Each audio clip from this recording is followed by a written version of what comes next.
Hey guys, what's going on? This is John, Gamester81, and this is a look at a game called Mystik Belle, which is a game that came out recently on Steam. They plan on releasing this game also on the PS4, Xbox One, and possibly the Ouya, which would be cool. This game is done in the 16-bit style, which I absolutely love. I'm very nostalgic for these type of graphics and these type of games. Basically, you play as Mystik Belle, which is a witch, and you're minding your own business, and all of a sudden a whole bunch of hooligans wreak havoc on the castle and steal some stuff and messing up the witch's brew. And so Mystik Belle unfortunately gets blamed on it, and the head witches blame her for it. So the object of the game is to collect 3 special ingredients hidden throughout the castle, even outside the castle later on in the game, to basically fix the brew. Otherwise, they're going to be very, very mad at you. There's various items you can pick up. I just picked up this apple. This is a hall pass. I need this in order to get past that one monitor.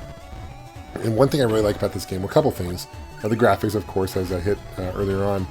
This is a large, I love the large sprites, it's character sprites, and there's a lot of different enemies on each screen. It seems like there's new enemies in each screen that you encounter.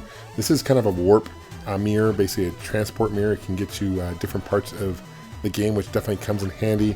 One really challenging thing about Mystik Belle is the fact that you can only hold really up to 6 items at a time, which can be a challenge because if you collect a 7th item, you have to drop. You're pretty much forced to drop an item wherever you are at that point. So that can get kind of challenging because there's some points in the game where you don't really know what an item necessarily is used for. And there are some items in the game that honestly are useless, which you have to figure that out on your own, which I actually like. I think it definitely harkens back to the classic retro games for sure.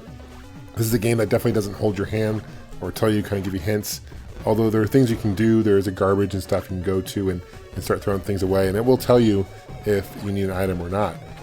There are various upgrades. I'm currently, as I'm playing this right here, the screen, I'm level 2, but there's actually up to 8 levels you can play as, and each time you level up, your health bar increases, of course, and you can actually unlock different weapon abilities. So later on you get, I'm shooting 1 fireball and shoot 2 at a time later on, and there's like one weapon you unlocked, which is basically hold it down and like an electric charge, which definitely comes in handy when unlocking doors.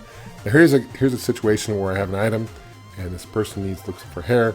I've actually cut down top of a mop, and I figured maybe they'll need it, and in this case she does, and she's going to give me a part of a wooden peg wheel. So now I got to figure out what is that wheel for, so we're going to look around and figure out where that's for. So again, if you like games like this, it's almost like a Metroidvania. I hate using that term, but it is kind of like a Metroidvania type game. I think that the biggest challenge in this game, not necessarily the enemies, but it's basically kind of figuring out what to do next. Because they're really, you can kind of play it at your own pace. It does take a while to figure out, which I'm definitely up for the challenge. I love games like this for sure. Here's some flying pigs, a lot of different random enemies, and there's different boss battles in the game too. Like later on, you can fight kind of like a Frankenstein type character, which once you unlock, which is really neat. So basically, yeah, this is Mystik Belle. Definitely recommend you guys at least check it out. It's not a game for everyone, if you know, but it's definitely a game for those who enjoyed definitely the retro style games like this. Thanks for watching. If you guys want to stay in touch, you can follow me on Facebook, Twitter, Instagram, as well as my website, Gamester81.com. We'll see you guys soon. Take care and game on.